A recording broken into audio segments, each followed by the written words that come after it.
未婚夫把我的私人飞机转手送给女秘书，我想都没想，直接举报给民航局，在空中将他拦截。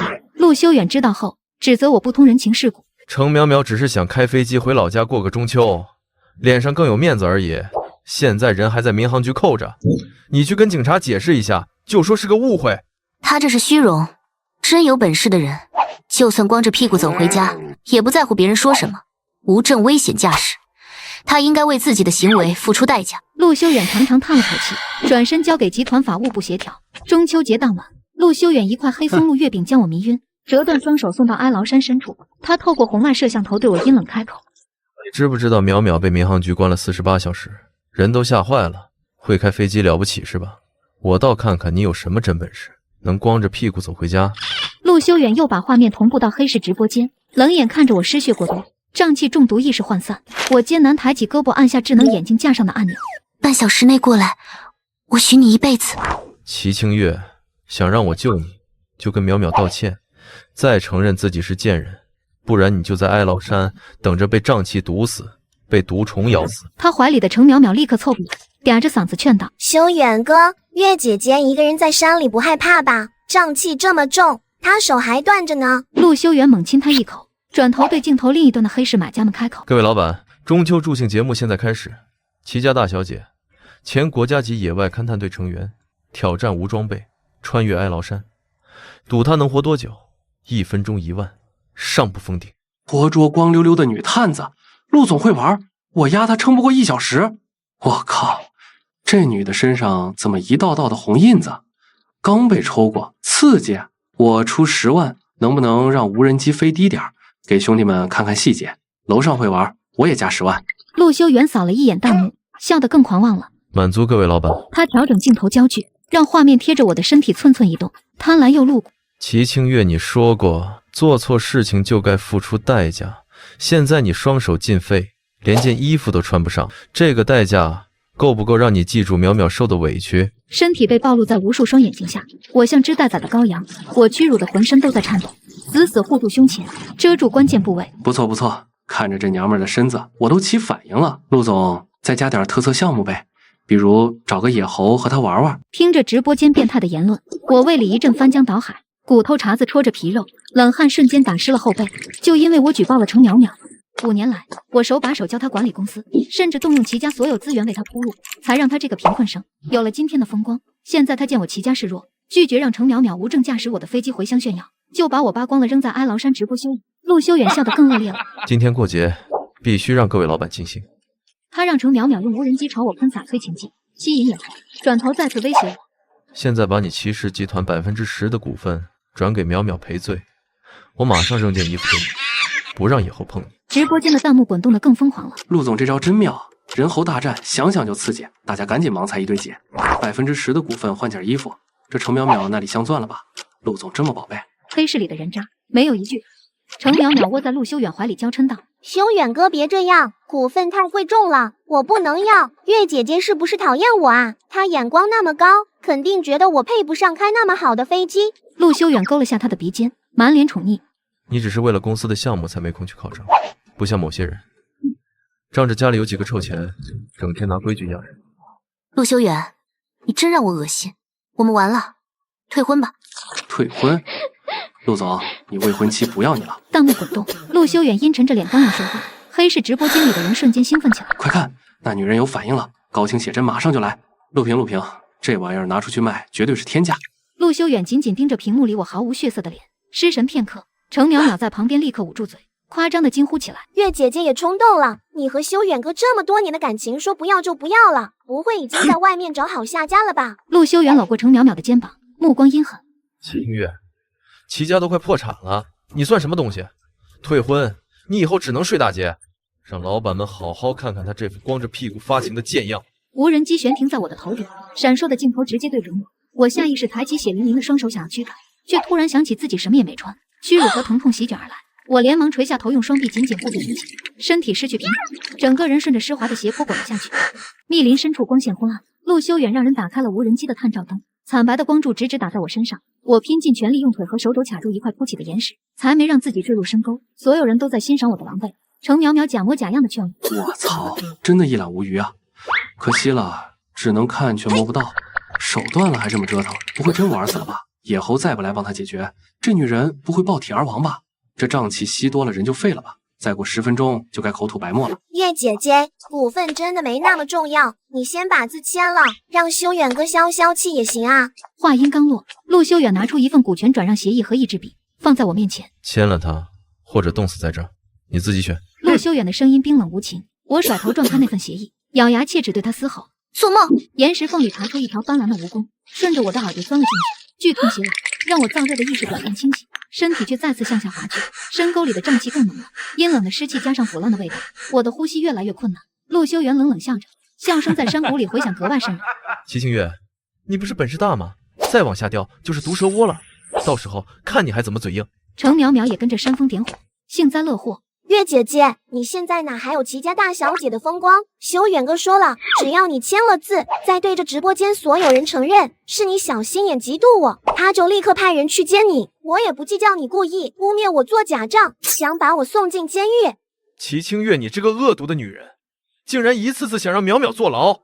淼淼如果出事，她家里人怎么办？陆修远的咆哮声再次响起，欲加之罪，何患无辞？他是铁了心要把所有脏水都泼到我身上。陆修远扔下一个玻璃瓶，在我脚边爆开刺鼻的白烟升起，我脚边的植物瞬间滋滋作响，被腐蚀成一滩黑水，市化谷水。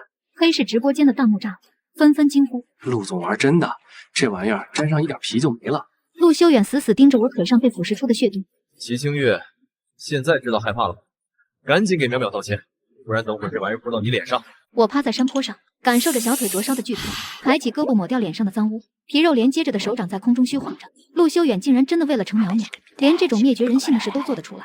伤口流出的血腥味很快引来了山里的毒虫，有蚂蟥，有不知名的甲虫，它们钻进我的衣服里，细密的啃咬让我感到恐惧。我挣扎着想在地上摩擦，把这些东西蹭掉，但双手骨折，任何移动都是撕心裂肺的剧痛。我绝望了，眼前一片血，分不清是血还是污。直播间里很多人都发现了我的不对劲。不会玩出人命吧？这已经不是教训了，这是虐杀。程淼淼也怕闹出人命。修远哥，齐清月好像快不行了。陆修远看着屏幕里一动不动的我，嗤笑道：她死不了，这种女人的命硬得很。如果不是她心肠歹毒，总想着害淼淼，我给她一个小小的教训而已。我抬头紧盯着无人机的镜头，我没错，凭什么把我的家产拱手让人？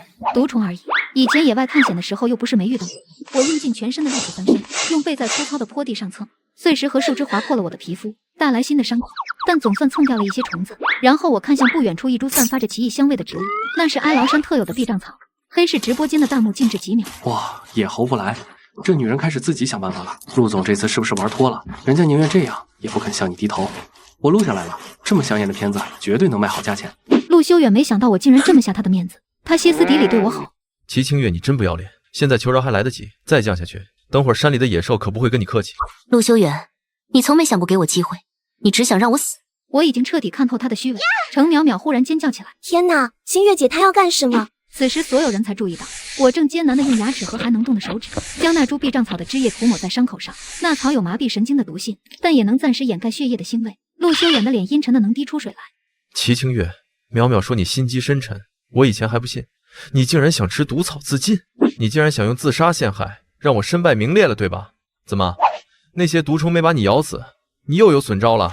真是贱命一条！我彻底被他的无耻气炸了，冲着摄像头破口大骂：陆修远，这5年来我为你做的还少吗？没有我齐家，你还是个连麻辣烫都吃不起的穷小子，谁都有资格羞辱我，你有什么资格？5年，就算他不知道我背地里为他摆平了多少麻烦，就算养条狗，也该学会摇尾巴了。陆修远正愣了一瞬，随即笑得更猖狂了。帮我？你除了用你家的名头给我施压，逼我跟你订婚，还做过什么？程淼淼在一旁柔声附和：修远哥别生气，月月姐可能是吸瘴气太多了，精神不太正常，开始说胡话了。这齐清月命是真硬啊，我还以为她快死了，没想到是在拖延时间。陆修远彻底被我的倔强激怒。好，很好，我看你能撑到什么时候。月月姐，别怪我没警告你啊，你这么大声喊，小心把狼喊来哦。程淼淼隐隐带着兴奋的声音传来。陆修远打断程淼淼，阴冷笑道：他污蔑你做假账的时候，他冷眼看你被民航局带走的时候，可从没提前警告你。淼淼，你就是太善良了。开喇叭。最后3个字说完，手机开始高分贝播放头狼吼叫的音频，紧接着周围的树林里稀稀索索有东西正迅速向我靠近，是野兽。黑市直播的弹幕彻底炸锅。我操，说来就来啊，是狼吗？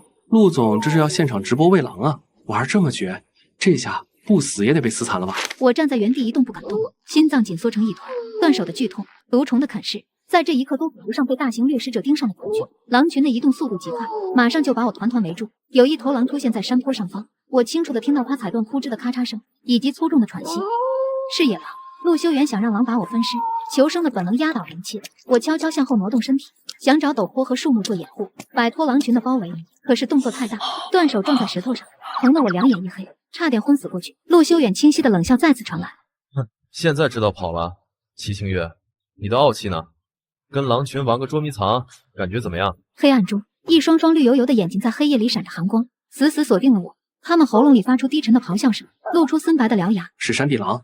这玩意儿饿极了，什么都吃。黑市直播间的弹幕瞬间刷屏，甚至有人觉得玩太大了。陆修远的声音里带着不易察觉的颤抖。齐清月，这狼可是会把你啃得骨头都不剩。你现在跪下给淼淼道歉，我还能帮你赶走他们。你再这么犟下去，可就没命了。头狼离我越来越近，我已经闻到他口中传来的腐肉味。我慢慢屏住呼吸，任由小腿上的伤口流血，死死盯着头狼。他在我面前5米远的地方停了下来，像是在判断我这个猎物的威胁性。陆修远再次气急败坏地向我吼道：“齐清月，你快道歉！道歉我就把他们赶走。”陆修远的声音惊动了狼群，头狼后腿一蹬，猛地朝我扑了过来。可我避无可避，冻僵的身体根本无法支撑我做出任何有效的闪避动作。就在我彻底绝望，闭上眼睛等死的时候，一道刺目的强光穿透雨林，紧接着砰的一声，头狼倒地，一道清冽的男声响彻密林。他用不着向任何人道歉。枪声的回音在山谷里回荡。那头扑到半空的头狼，脑袋上瞬间爆开血洞，重重砸在我脚边。我扭头顺着光柱看过去，军用直升机放下的绳索旁，秦一舟正收起手里的狙击枪向我走来。他是齐家内卫的总负责人，也是全国格斗冠军。秦一舟，陆修远的声音已经抖得不成样子。你怎么会在这？秦一舟大步过来，目光快速扫过我血肉模糊的双手，还有满身的泥污和伤痕。他强忍着眼底滔天的怒火，掏出外套裹住我。星月，我来了。我下意识地往后缩，不想让他看到我这么狼狈。秦一舟干脆将我打横抱起，动作强硬却又小心翼翼地避开我的伤处。别怕，都结束了。黑市直播间的弹幕再次炸了。这他妈是特种部队吧？直接开枪！这男的是谁？杀气好重。陆修远好像吓傻了，这下踢到钢板了。程淼淼尖利的声音突然传出来：“你们是什么人？这是我们的私事。”秦一舟抬头，死死盯住无人机上的镜头。此时非法拘禁、故意伤害、谋杀未遂，什么时候成了死事？陆修远、程淼淼，现在立刻停止直播，原地等待接收。秦一舟举起手枪对准两人，不然我不介意让黑市的朋友们看看你们的脑袋是怎么开花的。陆修远吓得魂飞魄散。秦队长误会，是齐清月他先。秦一舟直接打断他：“闭嘴！有什么遗言去跟阎王说，去跟骑士的律师天团说。”陆修远身子抖了抖，死死盯着我。程淼淼也满脸不可置信：“骑士？哪个骑士？哪个骑士？”秦一舟冷冷嗤笑：“还能有哪个骑士？那个能让整个亚洲金融抖三抖的骑士？你们眼前这个快破产、心思歹毒的齐星月小姐，是骑士财团继承人。”陆修远面如死灰，彻底说不出话。黑市直播间的弹幕迅速滚动：“骑士？那个传说中的隐士财团骑士？卧槽！继承人，年度最牛逼，打脸现场。”我靠在秦一舟怀里，感受着他胸膛传来的温度。5年相恋，换来是他想置我于死地的背叛。我抬头看向无人机镜头，面无表情开口：“陆修远，退婚协议，明天会有人送到你公司，该睡大街的是你。”越野车内部的恒温系统隔绝了雨林的湿冷，但我还是冷得发抖。那是哀牢山瘴气钻进身体的，更是被枕边人亲手推入地狱后的冰。秦一舟蹲在我身边，用消毒湿巾一点点擦掉我胳膊上凝固的血。老爷子已经在庄园等着了，医生和接骨专家都已到位。他刚才连打了10个电话，说要亲自带人把陆修远剁了，被我拦住了。我想这事你应该更想亲自处理。我了声，视线落在窗外那些纠缠的藤蔓，像极了这5年里被我刻意无视的蛛丝马迹。陆修远每次拿到齐家暗中注入的资金后，对我加倍的温柔和体贴。程淼淼拿着有漏洞的合同找他签字时，眼底那抹算计的金光。还有我每次点出程淼淼的小动作时，他瞬间冰冷的脸色和那句“你能不能别这么小心？”那些曾经被我当成情侣间的小摩擦，现在回想起来，全是他妈的处心积虑，胃里翻江倒海。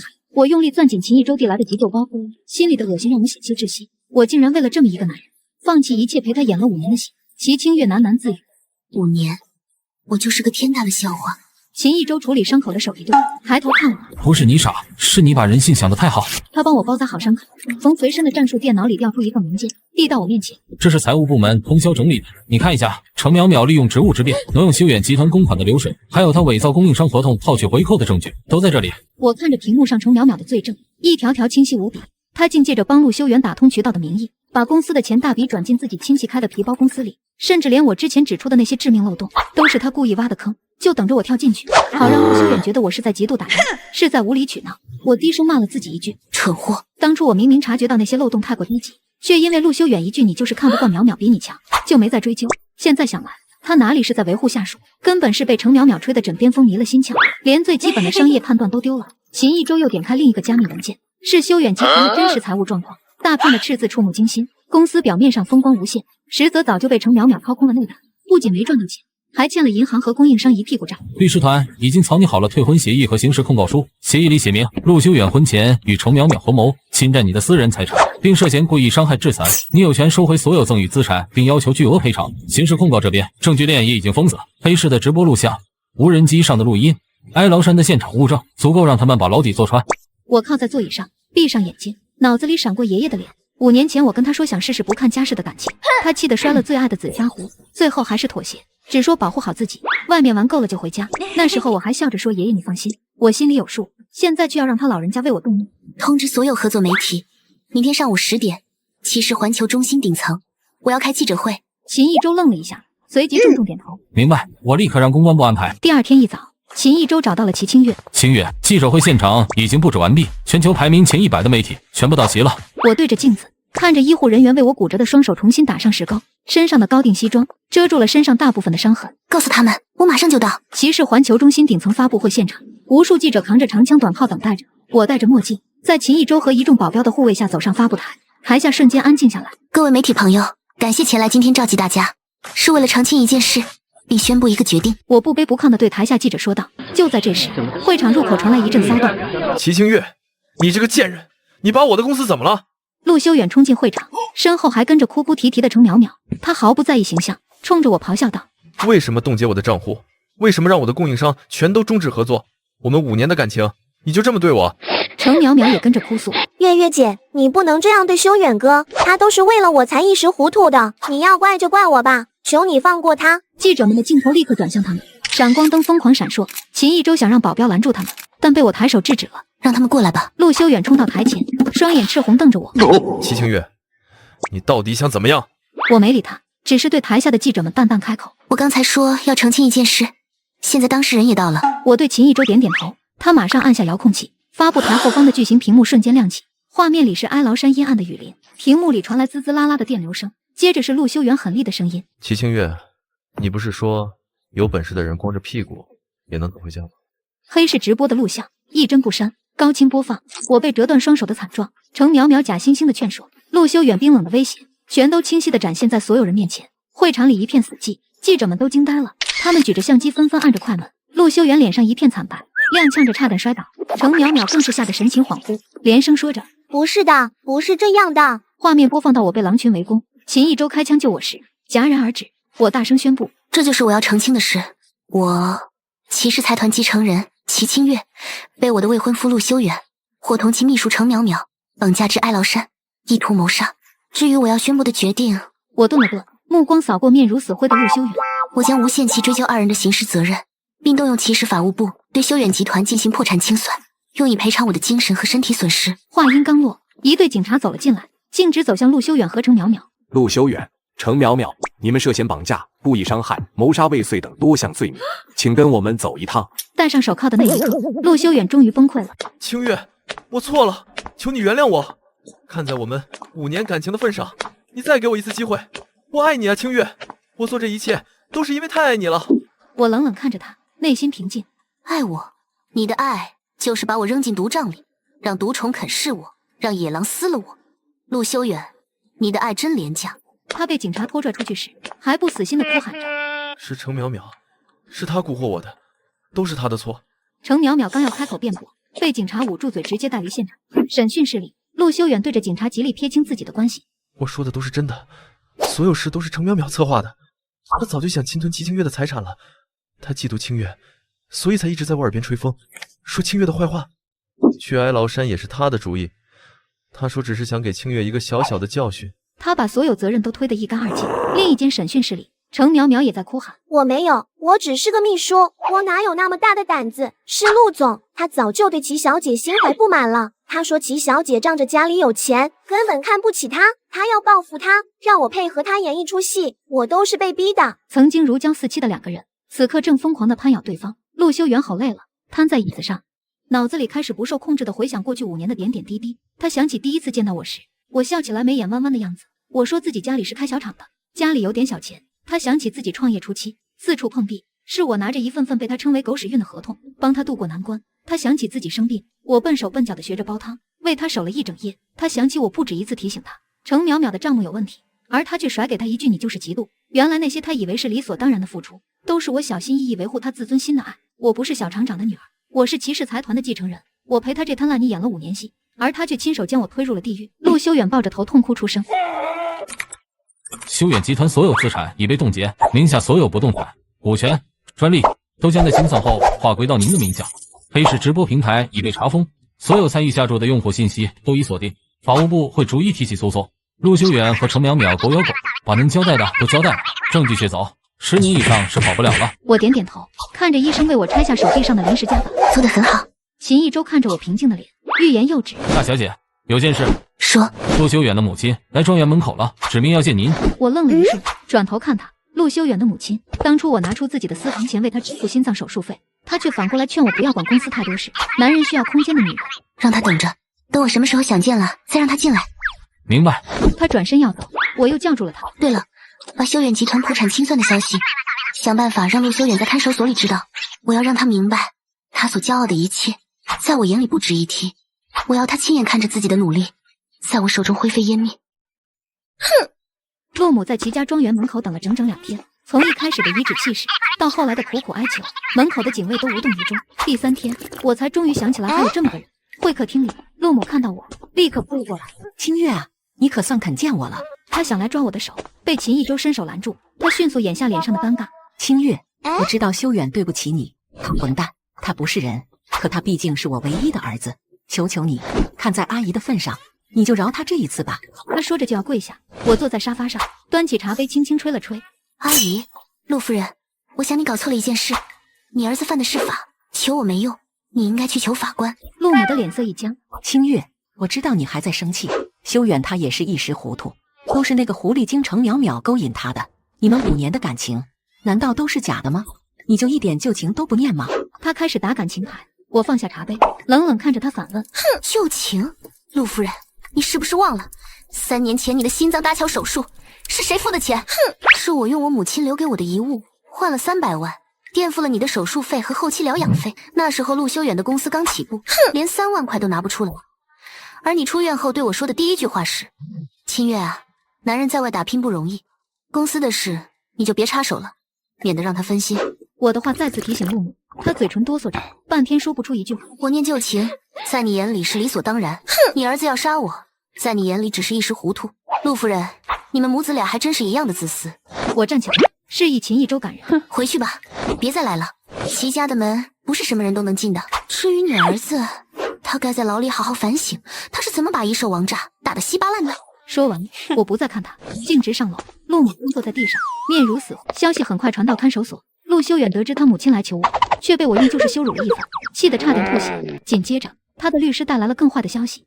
陆先生，修远集团已经正式宣布破产了，所有资产全部被齐氏接管，用来偿对秦小姐的赔偿。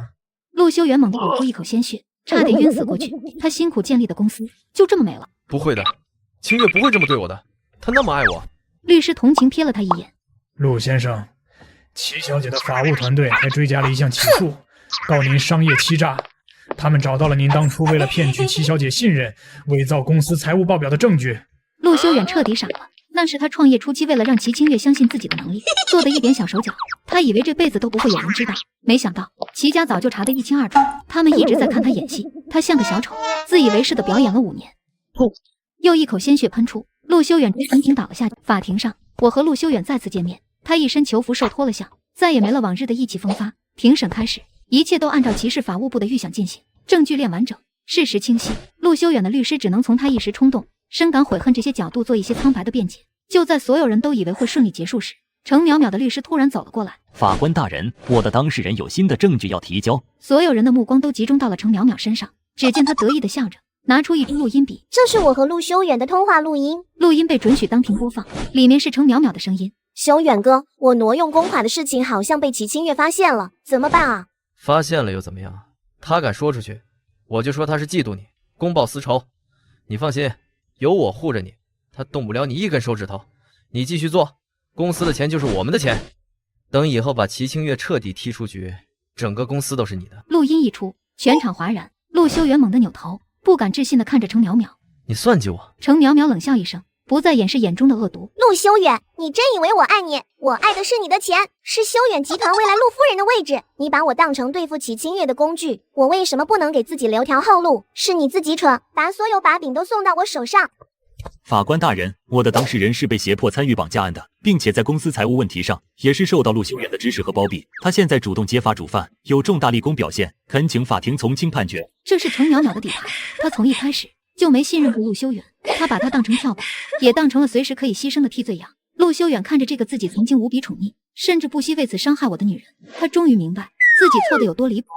程淼淼因有重大立功表现，数罪并罚，判处有期徒刑15年。陆修远商业欺诈、绑架、故意伤害、谋杀未遂，判处无期徒刑，剥夺政治权利终身。法锤落下，尘埃落定。陆修远听到判决，心如死灰，他呆呆地看着我，轻声向我道歉：“对不起。”我没看到，和秦一舟一起转身离去。他的道歉和他的人一样，一文不值。大小姐，您的飞行技巧越来越精湛了，手恢复的不错，可以准备环球飞行计划了。断掉的双手在最好的医疗团队照料下，已经完全康复，甚至比以前更灵活。这1年里，我接手了骑士的海外业务，将集团的版图又扩大了1倍。我不再是那个跟在陆修远身后为他收拾烂摊子的小女人，我是齐清月，骑士的继承人。对了，大小姐，秦一舟从文件夹里抽出一封信，监狱那边寄来的，陆修远的信，这已经是他这个月寄来的第10封了。我瞥了一眼那封信，连打开的兴趣都没有。他说什么？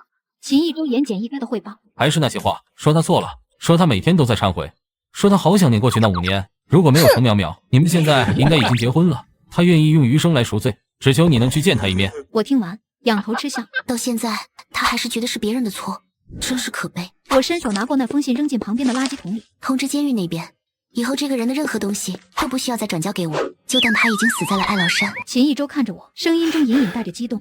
是。他顿了顿，又补充道：“大小姐，您的环球飞行还缺不缺一个保镖兼副驾？”我看着他，忽然笑了：“缺，一辈子都缺。”我转身走向停机坪。